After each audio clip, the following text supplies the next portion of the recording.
Hey everybody, welcome to my video. Today I have the new Funco Sand Car, 1/5 scale. It's massive. It's really awesome. It has a lot of new features that I've never seen on a Traxxas model before. I think they did a really nice job over-engineering this, and I think even though it's two-wheel drive, this thing is going to absolutely rip.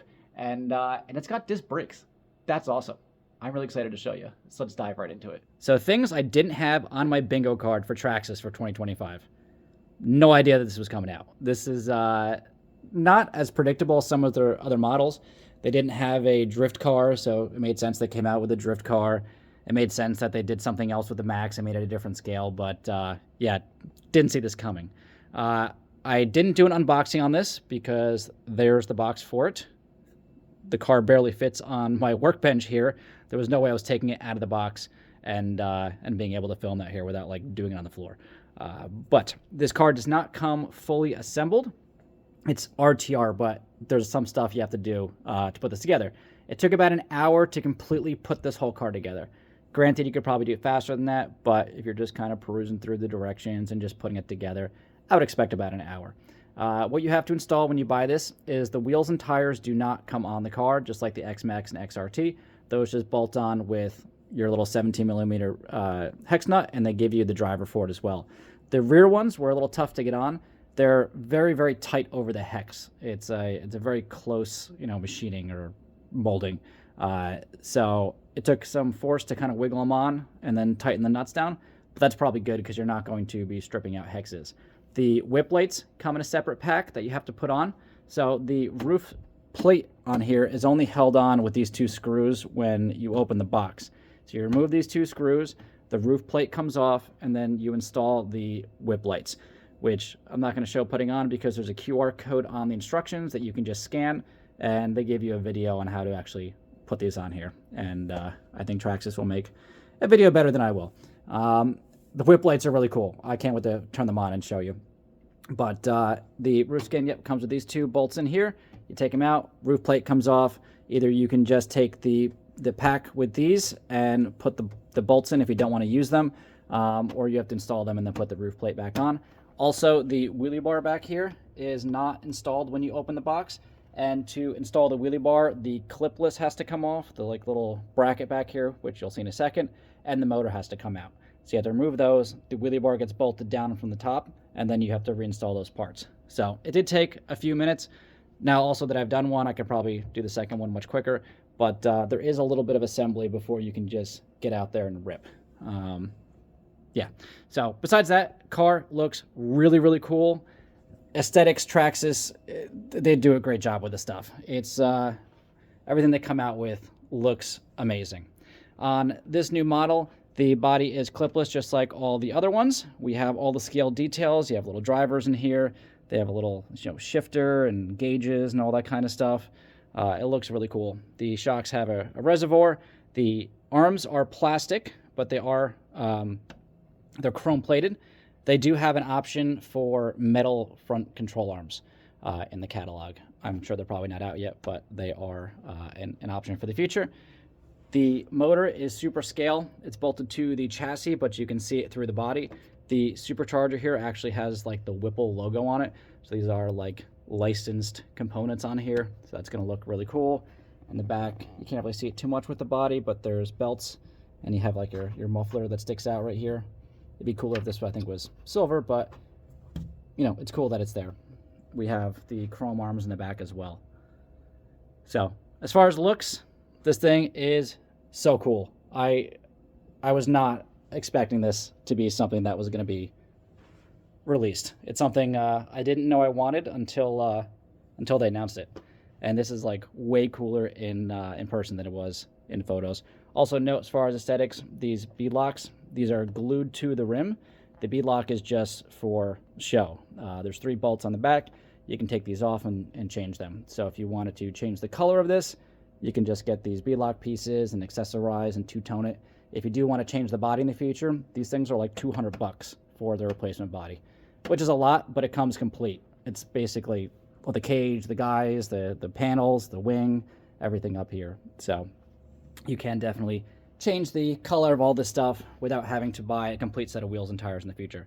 But next step, let me plug this in and turn the lights off and show you these whip lights. They're cool. So put some 3S batteries in here, since that's what I had laying around, and plugged in the whip lights. So you can hear the ESC fans going. I just turned the light off for the workbench, but obviously we have fluorescent lights in the store here. At the end, I might take a picture in complete darkness. These are way brighter than my phone camera is showing. They're nuts bright. Earlier today, I had this on the counter and I was showing customers, and I was just like sitting next to the car here. And with these just in my peripheral vision for like 10 minutes talking to someone about this car, eventually like you see spots. They're so bright. It's amazing. And I don't know if there's just LEDs at the bottom or if there's maybe like something in here. It's hard to tell because it's very well diffused. Obviously the primary part of the light's coming towards the bottom, but it really, like, it's pretty even. It diffuses nicely. It looks way more even in person than it does on the camera. I don't know how this will be when I edit it, but it looks like super bright down here. It's not really quite that way, but really at night, this is it's going to be awesome to have these. Now, additional with lights, there is an underglow light kit, so you can make it match color. There's a shock mounted light kit, which is similar to like your rock lights, so that'll put light on your suspension. And then there's a pro scale light kit, which will give you, you know, the light bar in the front and the back and your brake lights and all that fun stuff. So you can really deck this thing out with lights further than what they just give you in the box. But whip lights are, that's something new and something I've never seen before. I'm sure someone out there has 3D printed or made something, but on a production vehicle, I'm not aware of their existence. So that's what they look like. This is the coolest part of the whip light, I think, besides on the fact that it's there. They're spring loaded. This is so awesome. So if you flip over, these things are going to be, it's almost like a doorstop. They're going to be very, very crash resistant considering how heavy this car is. And the way this works, I don't know if my phone camera will get in there, but there's these little silver wires, I guess, that hold this down. And basically in here, there's a spring and almost like a shock piston below it. So the little metal cord goes to the piston, and as you stretch this around, it kind of compresses the spring in here and brings it back to neutral. So that's brilliant. What a smart idea, because these were solid. Even though this rubber is, you know, it's got some flexibility to it, you're gonna rip these things off. So the fact that they thought of that ahead of time, so smart. With the body off now, we can see the actual design of the truck. For power, we have an 8S ESC and a 1200 motor, and there's a 2085 XL metal gear steering servo in here. Also, as far as running gear goes, all the transmission gears, of course, are metal, which is fantastic. We have oversized outputs back under here. I don't know if you can see them. These little guys. A lot of times with dog bone style, the end of the dog bone wears out the cup pretty quickly. So these are much heavier duty outputs on the diff, metal axles. So lots of metal running gear stuff in here. It's x-maxx-esque, although the routing of all the gears is a little bit different since we don't have a ring and pinion off the back here. There's basically your main differential, an idler, and then there's your ring and pinion style, and then your pinion and spur. So that's kind of how that's laid out, but all metal. So that's pretty cool. We also have an extra servo up here for the disc brakes, which is so cool. On some other brand cars like FG and some of the European brands, they've had disc brakes before. This is the first time we're going to be seeing this from Traxxas.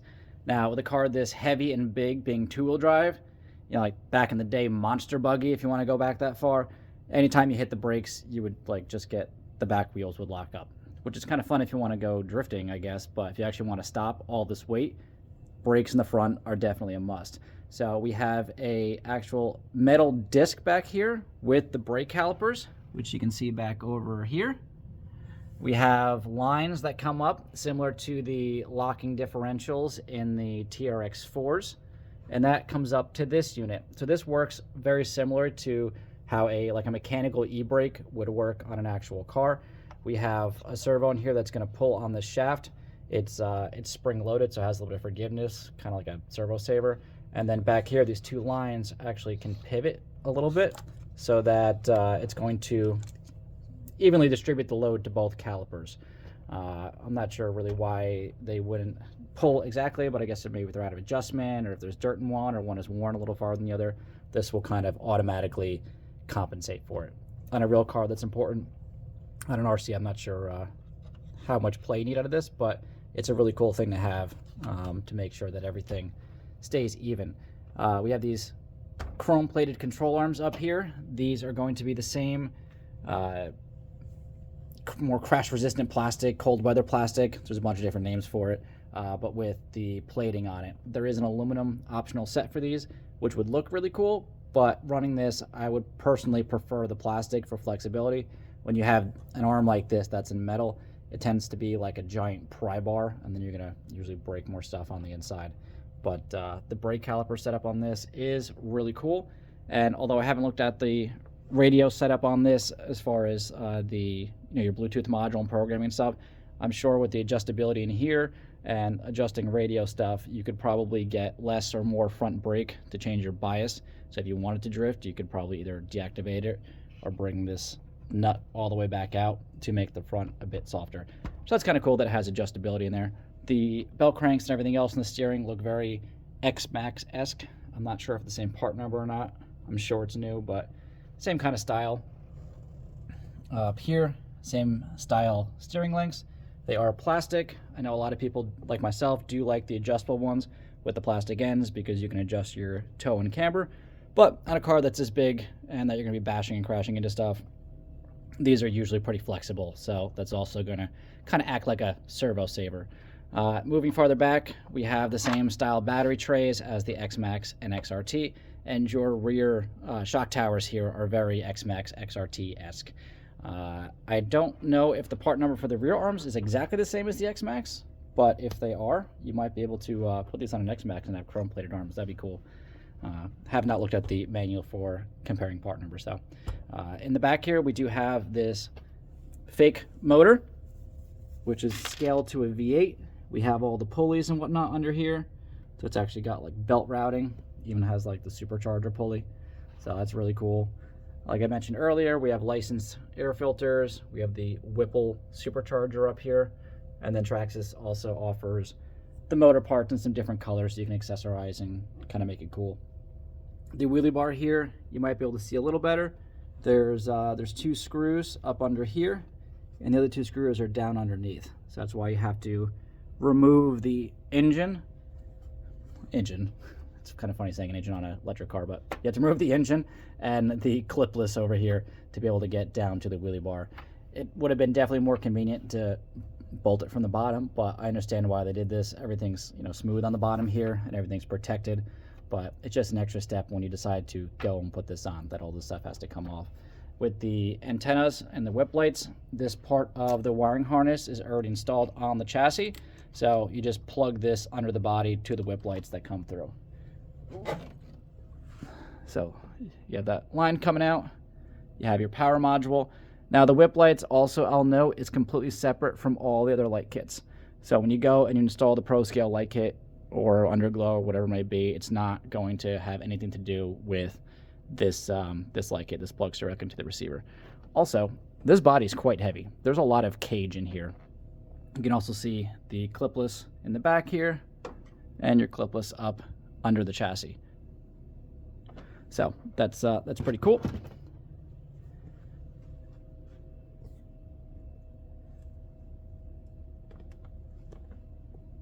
Yeah, this thing is awesome.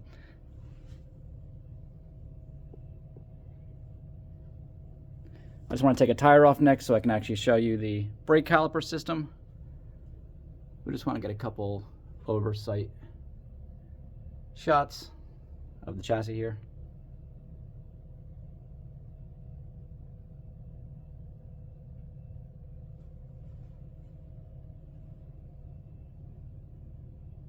And here's a better look at the braking system.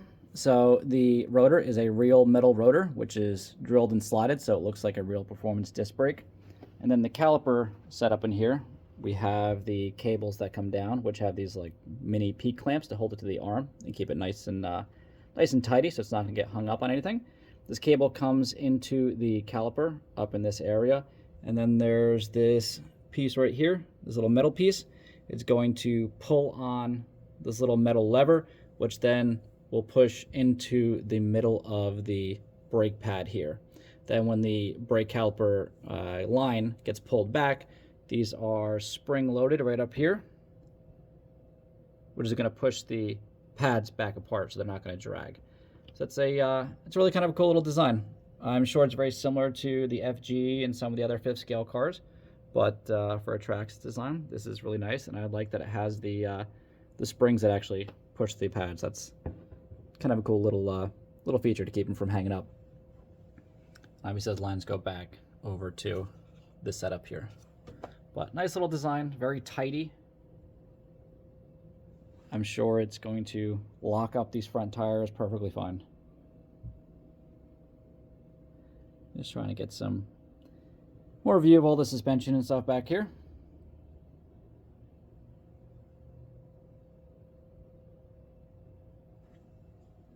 And a view of the bottom of the chassis. Again, very x-maxx-esque. It's more LCG than an x-maxx or XRT would be. You really see the shine on these control arms. It's gonna suck because these are gonna scratch when you're really running it, especially in sand. It's gonna be like shot peened, but at least for now they look pretty good. Got a nice little front skid plate there. Motor and everything, very x-maxx. Bolts in the same way. Little kick up on the chassis here. Get a little more ground clearance in the back than in the front. You can also see the clipless much better. So the clip in the back is here, and your clip in the front is here on both sides.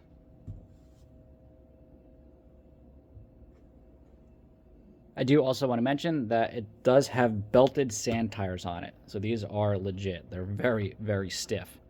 So these are going to take, hopefully, quite a bit of abuse. But the wheels and tires are definitely awesome. Very deep dish. There's a lot here. So I don't think you're going to take like an x-maxx tire and fit it on this, because I think it's going to rub the chassis because the offset's not as great. But Traxxas does have some other options for tires coming out, which will make this more optimal to be able to run on not sand, maybe on the street or on regular dirt or a track or wherever else you might take this thing. Front tires definitely don't have that much tread, but with the weight of the car and how soft these are, I'm sure it's going to hook up just fine when it's not just in a perpetual wheelie running across sand dunes. That's a quick look into the new Funco sand car. This thing is awesome, and unfortunately, because I live in New Jersey and not like outside Las Vegas, I don't have a lot of great terrain for this, so I would definitely wait to get the new tires on the back because I don't have a lot of beaches, and the beaches we do have are on, you know, lake community properties, so they're not that big. This car's too huge for the terrain that I have personally, which is a little disappointing because I would have loved to go out and rip this, and running in the parking lot, yeah, with these it's not going to work. But overall, this car is so cool looking. It's very impressive in person. It just looks wild. I love that they thought about the whip antennas and durability on a lot of different parts with that. The braking system looks awesome. Just the little details with the drivers and the gauges and the little shifter. It's very cool. They did a really, really nice job on it. I do have a couple friends who are probably going to be picking this up, so I'm hoping if they're watching those videos, let me steal it for a day so I can at least give it a shot and make a follow-up video. And if this is your jam, I think you're gonna love it. It's $1,300 plus batteries, so it's not exactly a cheap car, but it's got disc brakes and lights, and it's really, really nice. So if it's in your budget, I think you'll absolutely love it. But regardless, that's it for me today. Thanks for watching the video. Hit that subscribe button, please. I would love if you would do that. Much appreciated if you did click it or if you have in the past. And also the little like button down there. That one's not too bad either. But thanks for watching the video. I hope this first look into the new Funco sand car helped you out, maybe making your decision if you want to buy one or not. And I'll see you guys in the next video. Thanks.